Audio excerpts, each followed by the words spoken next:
ಶ್ರೀ ವಾಮನ ಪುರಾಣಂ 13ನೆಯ ಅಧ್ಯಾಯವು. ಸುಕೇಶಿಯು ಪುನಃ ಪ್ರಶ್ನೆ ಮಾಡುತ್ತಾನೆ. ಎಲೈ ಮಹರ್ಷಿಗಳೇ, ಇದುವರೆಗೆ ತಾವು ಪುಷ್ಕರ ದ್ವೀಪದ ಘೋರವಾದ ಪರಿಸ್ಥಿತಿಯೆಲ್ಲವನ್ನು ಹೇಳಿಯಾಯಿತು. ಇನ್ನು ಮುಂದೆ ಜಂಬೂ ದ್ವೀಪದ ವೃತ್ತಾಂತವನ್ನು ದಯವಿಟ್ಟು ಹೇಳಬೇಕು. ಋಷಿಗಳು ಹೇಳುತ್ತಾರೆ, ಜಂಬೂ ದ್ವೀಪದ ಸ್ಥಿತಿಗಳನ್ನು ಹೇಳುತ್ತೇವೆ, ಕೇಳಬೇಕು. ವಿಸ್ತಾರವಾಗಿರುವ ಸ್ವರ್ಗ ಮೋಕ್ಷ ರೂಪವಾದ ಸಕಲ ಪುರುಷಾರ್ಥಕ್ಕೂ ಆಶ್ರಯವಾದ ಈ ಜಂಬೂದ್ವೀಪವು 9 ಭಾಗವಾಗಿ ವಿಭಾಗಿಸಲ್ಪಟ್ಟಿದೆ. ಮಧ್ಯಭಾಗದ ಪ್ರದೇಶವು ಇಲಾವೃತ ವರ್ಷವೆಂದು ಕರೆಯಲ್ಪಡುತ್ತಿದೆ. ಇದಕ್ಕೆ ಪೂರ್ವಭಾಗದಲ್ಲಿ ಆಶ್ಚರ್ಯಕರವಾದ ಭದ್ರಾಸ್ಯವೆಂಬ ವರ್ಷವಿದೆ. ಇದರ ಅಗ್ನಿ ದಿಕ್ಕಿಗೆ ಹಿರಣ್ಮಾನವೆಂಬ ವರ್ಷವಿದೆ. ದಕ್ಷಿಣ ದಿಕ್ಕಿನಲ್ಲಿ ಭಾರತ ವರ್ಷವಿದೆ. ನೈಋತ್ಯ ದಿಕ್ಕಿನಲ್ಲಿ ಹರಿವರ್ಷವಿದೆ. ಪಶ್ಚಿಮ ದಿಕ್ಕಿನಲ್ಲಿ ಕೇತುಮಾಲ ಎಂಬ ವರ್ಷವಿದೆ. ವಾಯುವ್ಯ ದಿಕ್ಕಿನಲ್ಲಿ ಚಂಪಕ ವರ್ಷವಿದೆ ಮತ್ತು ಉತ್ತರ ದಿಕ್ಕಿನಲ್ಲಿ ಕುರುವರ್ಷವಿದೆ. ಅದು ಕಲ್ಪವೃಕ್ಷಗಳಿಂದ ರಮಣೀಯವಾಗಿದೆ. ಈಶಾನ್ಯ ಭಾಗದಲ್ಲಿ ರಮಣೀಯವಾದ ಕಿಂಪುರುಷ ವರ್ಷವಿದೆ. ಪುಣ್ಯಕರವಾದ ಈ 9 ವರ್ಷಗಳು ಜಂಬೂದ್ವೀಪಕ್ಕೆ ಸೇರಿದೆ.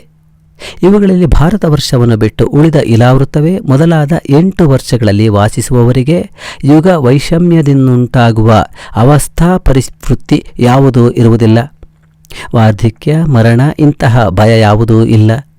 ಅವರಿಗೆ ಸ್ವಪ್ರಯತ್ನವಿಲ್ಲದೆ ಸುಖ ಪ್ರಚುರವಾದ ಎಲ್ಲ ಸಿದ್ಧಿಗಳು ಸ್ವಾಭಾವಿಕವಾಗಿಯೇ ಉಂಟಾಗುತ್ತದೆ. ದುಃಖಾನುಭವದ ಲೇಷವೂ ಇರುವುದಿಲ್ಲ. ಅಲ್ಲಿ ಉತ್ತಮಾಧಮ ಮಧ್ಯಮಗಳೆಂಬ ವೈಷಮ್ಯವೇ ಜನಗಳಲ್ಲಿರುವುದಿಲ್ಲ. ಎಲ್ಲರೂ ಸ್ವಾಭಾವಿಕ ಸಿದ್ಧಶಾಲಿಗಳು, ಎಲ್ಲರೂ ಸುಖಿಗಳು ಎಂಬುದು ತಾತ್ಪರ್ಯ. ದುಃಖಪ್ರದವಾದ ಕರ್ಮಗಳು ಯಾರಲ್ಲೂ ಇಲ್ಲದಿರುವುದರಿಂದಲೂ ಸುಖಪ್ರಾಪ್ತಿಯು ಪ್ರಯತ್ನ ನಿರಪೇಕ್ಷವಾಗಿ ಸಹಜವಾಗಿರುವುದರಿಂದಲೂ ವೈಷಮ್ಯಕ್ಕೆ ಕಾರಣವಿಲ್ಲ. ಎಲೈ ರಾಕ್ಷಸರಾಜನೇ, ಭಾರತ ವರ್ಷವೆಂಬುದು ಯಾವುದುಂಟೋ ಇದು 9 ದ್ವೀಪಗಳಿಂದ ಕೂಡಿದೆ. ಎಲ್ಲ ದ್ವೀಪಗಳು ಸಮುದ್ರದಿಂದ ಸುತ್ತುವರಿಯಲ್ಪಟ್ಟು ಒಂದರಿಂದೊಂದಕ್ಕೆ ಸಂಚರಿಸಲು ಅಶಕ್ಯವಾಗಿದೆ.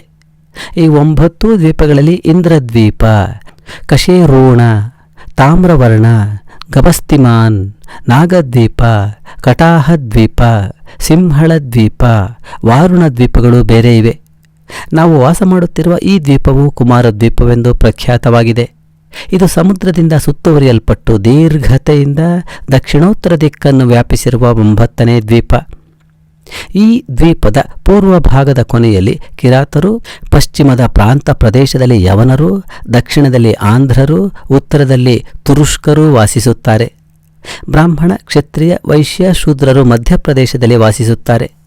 ಇವರು ಕ್ರಮವಾಗಿ ಯಜ್ಞಯಾಗಾದಿಗಳು, ಯುದ್ಧ ವ್ಯಾಪಾರವೇ ಮೊದಲಾದ ವರ್ಣಾಶ್ರಮ ಕರ್ಮಗಳಿಂದ ಪರಿಶುದ್ಧರಾಗಿರುವರು. ಇವರುಗಳು ಲೋಕ ವ್ಯವಹಾರ, ಸ್ವರ್ಗ ಮೋಕ್ಷ ಪ್ರಾಪ್ತಿಗಳು, ಪುಣ್ಯಗಳು ಎಲ್ಲವೂ ತಮಗೆ ವಿಹಿತವಾದ ಈ ಕರ್ಮಗಳಿಂದಲೇ ಉಂಟಾಗುತ್ತವೆ. ಈ ದ್ವೀಪದ ಮಧ್ಯಭಾಗದಲ್ಲಿ ಮಹೇಂದ್ರ, ಮಲಯ, ಸಹ್ಯ, ಶಕ್ತಿಮಾನ್, ವೃಕ್ಷ ಪರ್ವತ, ವಿಂಧ್ಯ, ಪಾರಿಯಾತ್ರ ಎಂಬ 7 ಕುಲಪರ್ವತಗಳು, ಹಾಗೆಯೇ 100,000 ಪರ್ವತಗಳು ಇವೆ. ಮತ್ತು ವಿಸ್ತಾರದಿಂದಲೂ ಎತ್ತರದಿಂದಲೂ ಕೂಡಿರುವ ಒಳ್ಳೊಳ್ಳೆಯ ತಪ್ಪಲು ಪ್ರದೇಶಗಳುಳ್ಳ ರಮ್ಯವಾದ ಕೋಲಾಹಲ, ವೈಭ್ರಾಜ, ಮಂದರ, ದುರ್ಧರ, ವಾತಧೂಮ, ವೈದ್ಯುತ, ಮೈನಾಕ, ಸರಸ, ತುಂಗಪ್ರಸ್ಥ, ನಾಗಗಿರಿ, ಗೋವರ್ಧನ, ಉಜ್ಜಯಂತ, ಪುಷ್ಪಗಿರಿ, ಆರ್ಬುದ, ರೈವತ, ಋಷ್ಯಮೂಕ, ಗೋಮಂತ, ಚಿತ್ರಕೂಟ, ಶ್ರೀಪರ್ವತ, ಕೋಕಣಕ ಇವೇ ಮೊದಲಾದ 1000 ಪರ್ವತಗಳಿವೆ. ಇವುಗಳಿಂದ ಕೂಡಿದ ದೇಶಗಳು ಸಹ ಮ್ಲೇಚ್ಛ ದೇಶವೆಂತಲೂ ಆಯಾ ದೇಶವೆಂತಲೂ ವಿಭಕ್ತವಾಗಿದೆ. ಈ ದೇಶದ ಜನಗಳ ಪಾನಕ್ಕಾಗಿ ಇರುವ ನದಿ ವಿಶೇಷಗಳನ್ನು ಹೇಳುತ್ತೇನೆ.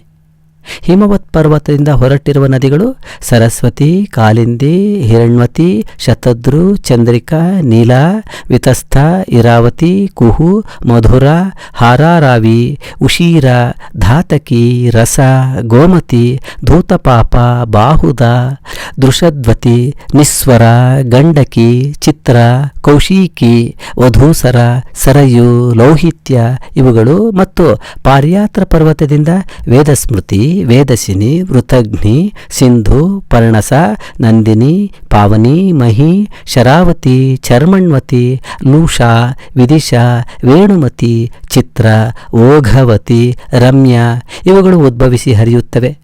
ಮತ್ತು ಶೋಣ, ನರ್ಮದ, ಕ್ರಿಯಾ, ಮಂದಾಕಿನಿ, ದಶಾರ್ಣ, ಚಿತ್ರಕೂಟ, ದೇವಿಕಾ, ಚಿತ್ರೋತ್ಪಲ, ತಮಸ, ಕರತೋಯ, ಪಿಶಾಚಿಕ, ಪಿಪ್ಪಲ ಶ್ರೇಣಿ, ವಿಪಾಶ, ಮಂಜುಲಾವತಿ, ತತ್ಸಂತಜ, ಶುಕ್ತಿಮತಿ, ಚಕ್ರಿಣಿ, ತ್ರಿದಿವ, ವಸು ಮತ್ತು ವಿಂಧ್ಯ ಪರ್ವತದ ಸಮೀಪದ ಬೆಟ್ಟಗಳಿಂದ ವೃಕ್ಷಪಾದ ಪ್ರಸೂತ, ವಲ್ಗುವಾಹಿನಿ, ಶಿವ, ಪಯೋಷ್ಣಿ, ನಿರ್ವಿಂಧ್ಯ, ತಾಪಿ, ನಿಷಧಾವತಿ, ವೇಣ, ವೈತರಣಿ, ಸಿನಿದಾಹು, ಕುಮುದ್ವತಿ, ತೋಯ, ರೇವ, ಮಹಾಗೌರಿ, ದುರ್ಗಂಧ, ವಾಶಿಲ ಈ ಪುಣ್ಯಕರವಾದ ನದಿಗಳು ಪ್ರವಹಿಸುತ್ತವೆ.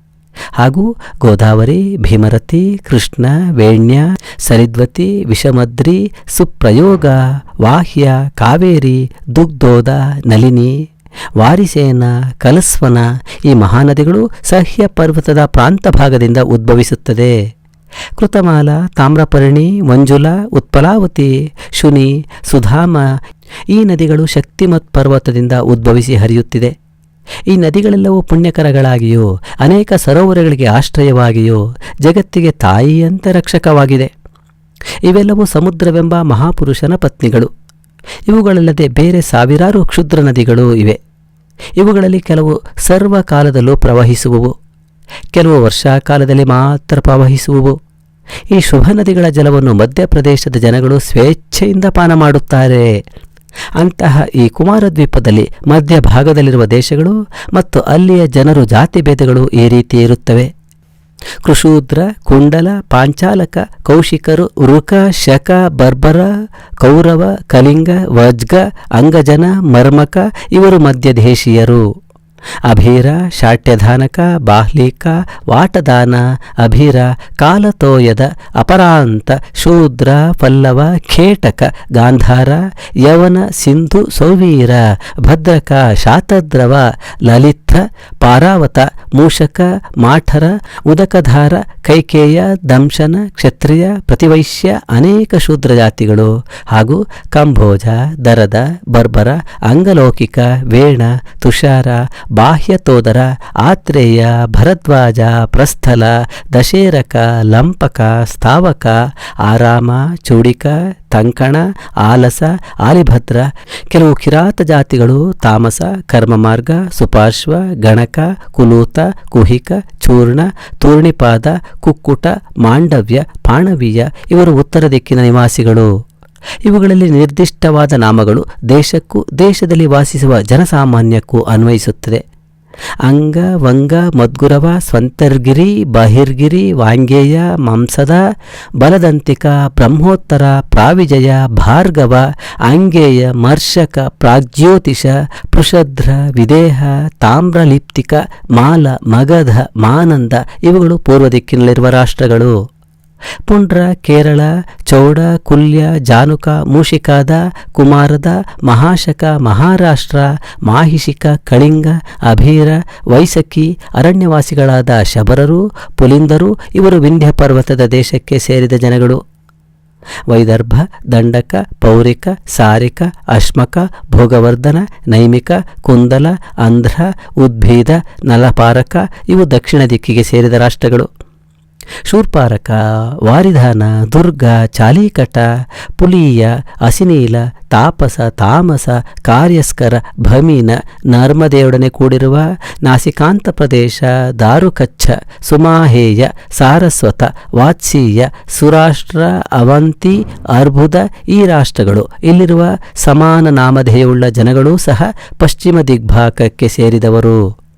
ಕಾರೋಷ, ಏಕಲವ್ಯ, ಮೇಕಲ, ಉತ್ಕಲ, ಉತ್ತಮರ್ಣ, ದಶಾರ್ಣ, ಗೋಪ್ತ, ಕಿಂಕರವ, ತೋಷಲ, ಕೋಶಲ, ತ್ರೈಪುರ, ಖೇಲ್ಲಿಷ, ತುರಗ, ತುಂಬರ, ವಹೇಲ, ನೈಷದ, ಅನೂಪ, ತುಂಡಿಕೇರ, ವಿತಿಹೋತ್ರ, ಆವಂತಿ ಈ ರಾಷ್ಟ್ರಗಳು ವಿಂಧ್ಯ ಪರ್ವತದ ಮೂಲ ಪ್ರದೇಶದಲ್ಲಿದೆ. ಯಾವ ದೇಶಗಳು ಪರ್ವತಾಶ್ರಯದಿಂದ ಉತ್ಕೃಷ್ಟವಾಗಿದೆಯೋ ಅಂತಹ ದೇಶಗಳನ್ನು ಹೇಳುತ್ತೇನೆ ಕೇಳು.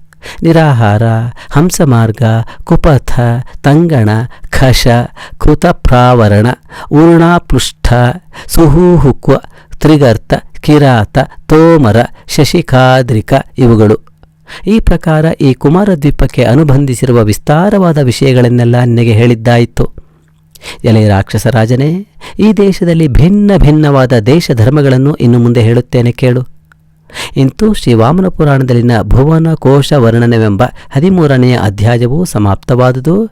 ಶ್ರೀರಸ್ತು.